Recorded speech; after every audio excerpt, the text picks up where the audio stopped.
Hey everyone, this is a work in progress shot, but I really wanted to show you some of the early steps we're doing here because originally behind her was a flat photograph that now we've added dimension. So if you want to learn how to add some punch to your background elements, stay tuned. Moovieboy! Dun, dun, dun. Things have been kind of crazy busy as we're now getting into the holiday season. Red carpet has been fun. Had a moment where we were shooting Mel Gibson, and suddenly there's Caitlyn Jenner, and chaos ensues.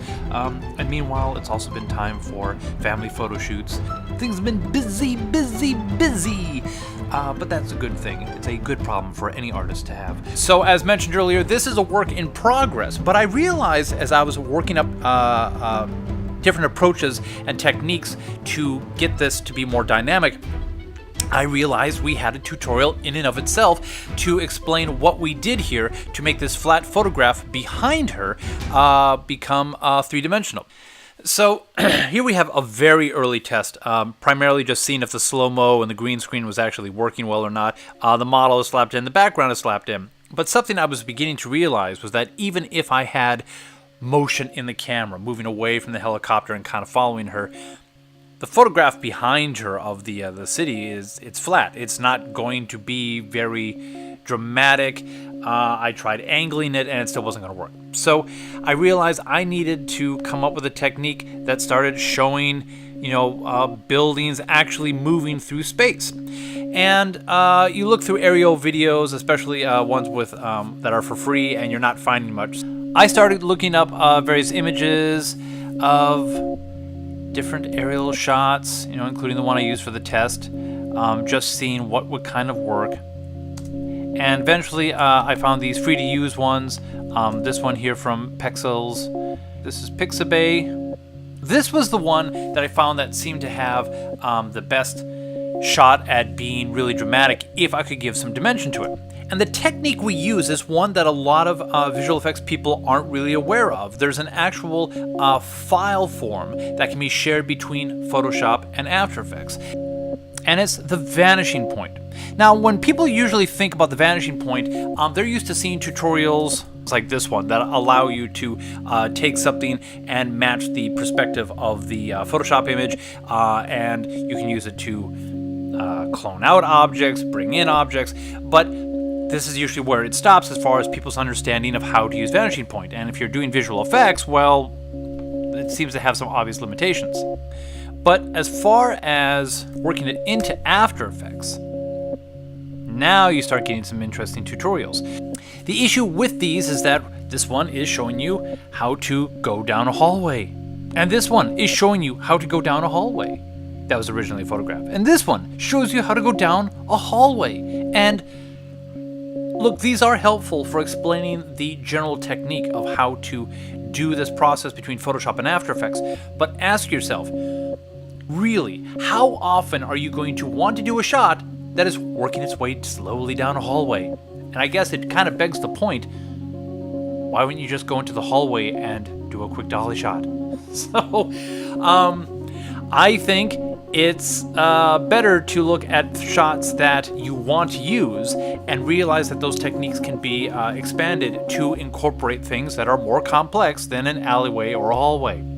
Before we start diving into the vanishing point as far as how it can deal with After Effects, there are some things I need to let you know. It's a bit of a hot mess. It is unwieldy. It is very limiting and very rigid, but if you can massage it past those limitations, if you can accept where it's going to fight back against you, I think you can get some really dramatic effects. This is my starting point, and I'll show you how far I progressed on this one. So what you do is you go under Filter, go down to Vanishing Point. You can't really see the planes unless I actually select them.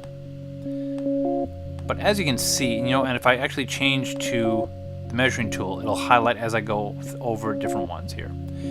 As you can see, I've been drawing different planes to represent the different angles, and this took a while, and if you look real close, you'll see they don't always line up as well as they could. But instead of just confusing you with all these lines, let's start with another version of this.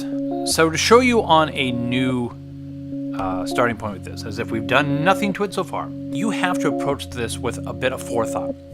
Because the general idea here is you've got these tools. You've got the Create Plane tool. You've got marquees and cloning stamps. These are more of the Photoshop side of things. So if you are actually trying to clone something, continuing on in Vanishing Point, if you want to remove something, these are what these tools are made for. And then the measurement tool, I'm really not sure what exactly that's meant to help with. Honestly, I really don't know. I know you can do a measurement, but it seems rather arbitrary. So, okay. Your first instinct is to start drawing along the planes, mapping out the various rectangular shapes or other shapes. But one thing to keep in mind is that you have to build shapes that can work off of the previous shapes. And let me show you what I mean by that. So if we drew out this square block area right here. Now the moment we create those four sides, we now have a grid, and we of course can match it to get the perspective. And you can then, after you have your square, you're not restricted to those things. You can continue to extend them out in different directions. What you then have to keep in mind is the next plane you want to work off here, because here's the thing. If you just tell yourself, oh, well, that was one plane, and now I'm just going to start drawing the next plane. Like this. And you continue to do that throughout, and you're not connecting them, you will get errors from After Effects, basically saying that it is perceiving multiple cameras. What that means is this plane that I drew is now kind of creating a camera to match this perspective. This one creates a new camera, and any other ones I do are new cameras. For some reason, instead of making all of these match one camera, the first camera, it will create a new one for each one. I don't understand why. There are some really weird things about this. Like, for example, and yeah, you'll see this here. So notice, and I know it's hard, you know, these are such thin lines, I wish I could thicken them up, but it's actually turned red. And in between you saw some yellow. Well, apparently Photoshop is smart enough to look at this image and actually realize that this plane is not in perspective. So I don't know if it's using the same technology that allows it to, you know, change lens distortion and to straighten photos, but for some reason, I mean, theoretically, you could take a photograph of something at a very obscene angle and distort it, and that is the actual perspective of that shot. But nope, it'll say no, no, no until you kind of match things up. Okay, so we can't have two different unconnected planes here. It's going to mess things up. So I have to get rid of this one. And now I have to think about, okay, how do I start bringing these walls in based off of this? And what you do is you go to the Create Plane, and instead of drawing a new one, you go down here and you rip it off. And it comes right out of the other one. Now you can see already that even though this line here is kind of on plane, these lines going up and down here are really off. And this is one of the frustrating aspects of this process. Now I can do this. I can bring this in and bring it in here, and we can even zoom out a little bit. And as you can see, it's off here and really off here. You do have a little bit of wiggle room, but again, it's kind of odd.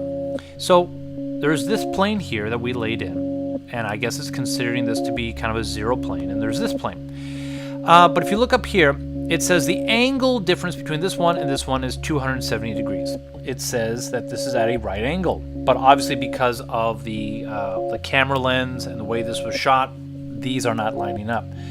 So you can go up here or down here, or you know, whatever you want to do to scrub it. And as you can see, you start getting things to line up a little bit better. But again, you're only seeing this line working and not so much this because of the distortion of the original shot. So this is what I mean by massaging. You are going to have to decide which lines are more important to you to maintain the illusion once you bring this in and try and make it 3D. I think this line is more important. And in point of fact, of course, I have to be using buildings in my photograph that are not even coming together at a right angle. So I'm actually going to cheat this a little bit and make this a little more square. And let's zoom in to help this out. I'm just going to accept it and rough it in for the sake of the tutorial. And I'm just going to say, okay, good. That's enough. So we have our ground plane so far and one wall. We go back to create plane and we start stretching this off again. And you can see that, you know, we have even more of an issue at this point. And again, it says this is at an angle of 270. You know, so that's supposedly at a right angle of that one. Well, if this one's already been altered, then this one is already being altered. I'm going to try again to see what I can do. But that is not pretty. That is pretty darn distorted.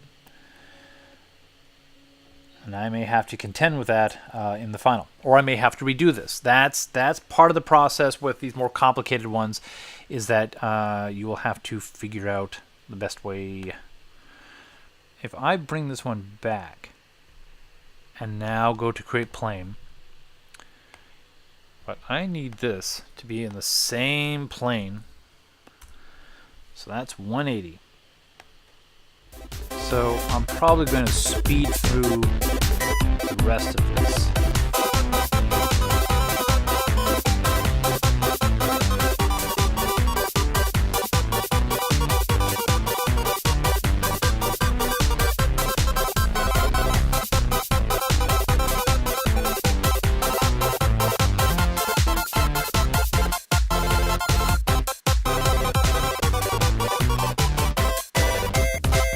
So you can see all these planes that we've drawn to recreate our city here. More to the point, we've been kind of drawing these blindly. I mean, we try and line up these various planes. We hope that once we bring this into a 3D space, that's going to look good. But is there any way that we can check it ahead of time? And it turns out there is. These are your options inside the Vanishing Point panel. You could render the grids, but this totally does not apply here. Render measurements, again, doesn't apply. Return 3D layer to Photoshop. Okay, we have a progress bar down here that's thinking. New 3D scene. Let's use this in pixels. Let's hit OK.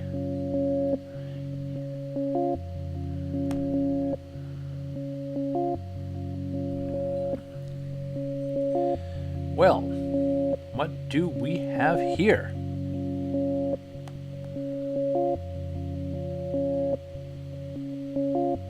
Well, would you look at that? That is a quick way within Photoshop to be able to view your progress. Did your planes fall into the right place? Do you need to make any adjustments? Now you can also export to a DXF or a 3DS file and also view them in other programs to also check to see if your walls are in place. But what we are doing here is we're going to export for After Effects and create a .vpe file, I guess a Vanishing Point Express file. I'm not sure what the E stands for. So we go to export, and let's see, I'm currently in this folder, and I just created a tutorial VPE folder. So we're going to call this buildings tutorial. How about that? Tutorial. What just happened? I'll show you. In that folder, it created a 3ds file, a VPE file, which is what After Effects will be reading, but then it created all those planes.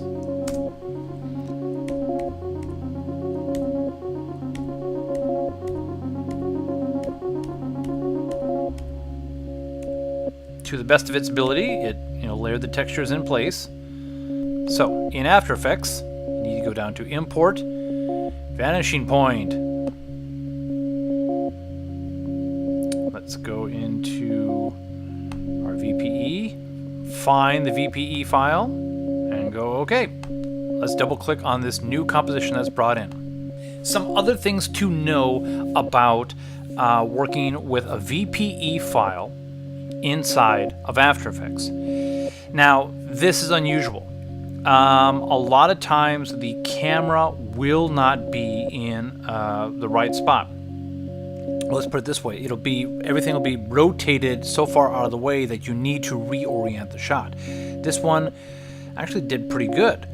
All right, let's expand this. So here are all the PNG files. All those panels were turned into PNG files, and then the texture, as much as the original image had, were projected onto it. And then all of these are tied to a parent null, which is helpful. And then a 3D camera was built. Now, some things to keep in mind.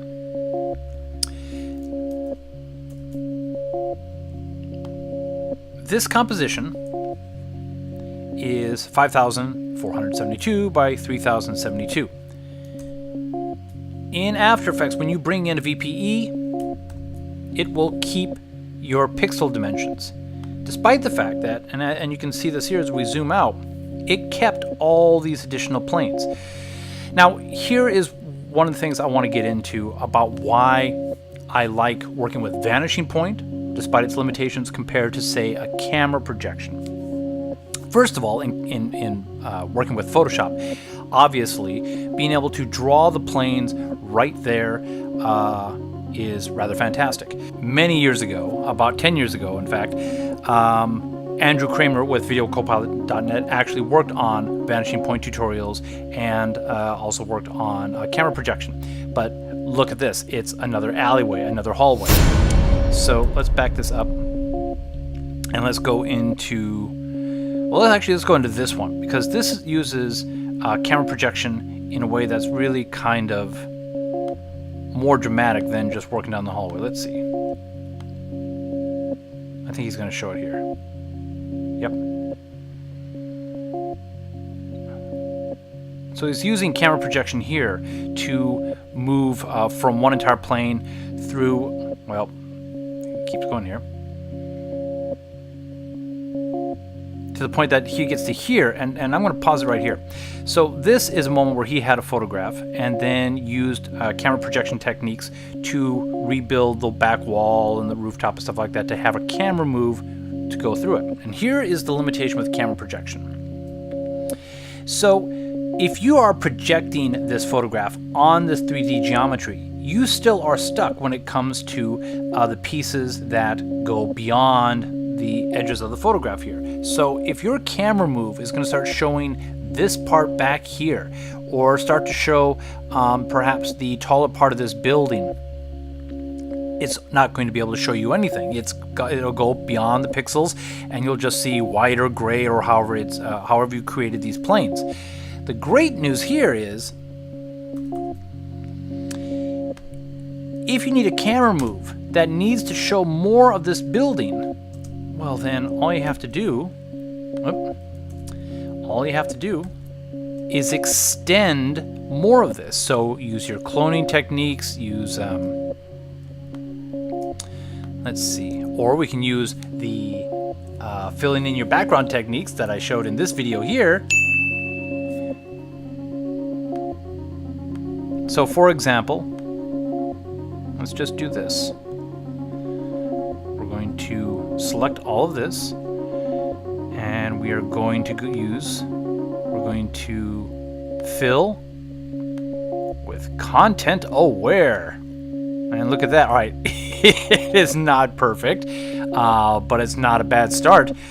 This at least gives you an idea of how you can bring that back. So if we save that, now this plane here actually has, can we even see it? Actually has windows beyond where it used to. Now you can keep this camera, or what I kind of recommend is let's duplicate the camera. Let's just make a position keyframe there. Now let's also make one for the point of interest. And then we go 5 seconds in. We simply bring our shot across. Let's test that out. So this is the final result of just the quick tutorial here. Now, there are obvious flaws. We can see that we've got some open seams here. We've got a part here. Watch here how this starts breaking the illusion here. There's parts of it here that were grabbed in this plane that are obviously moving out of sync.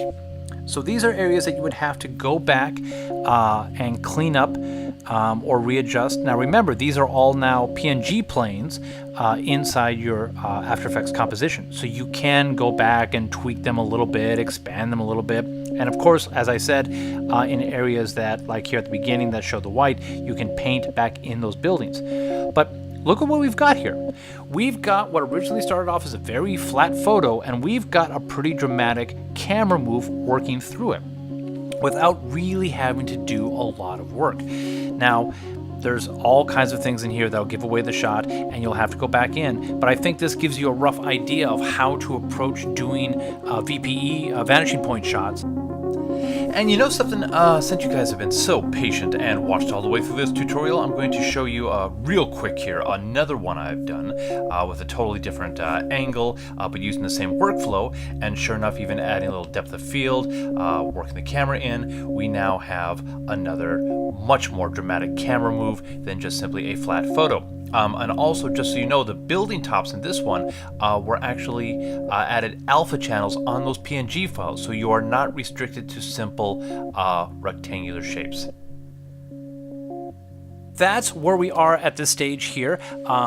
If you do this technique on something complicated, I would love to see it. Feel free to like and share and comment and everything below. Keep tuning in. I'm trying to get right back on schedule and keep these tutorials coming out, especially as I progress on this shot. So for everyone out there, thank you and come again.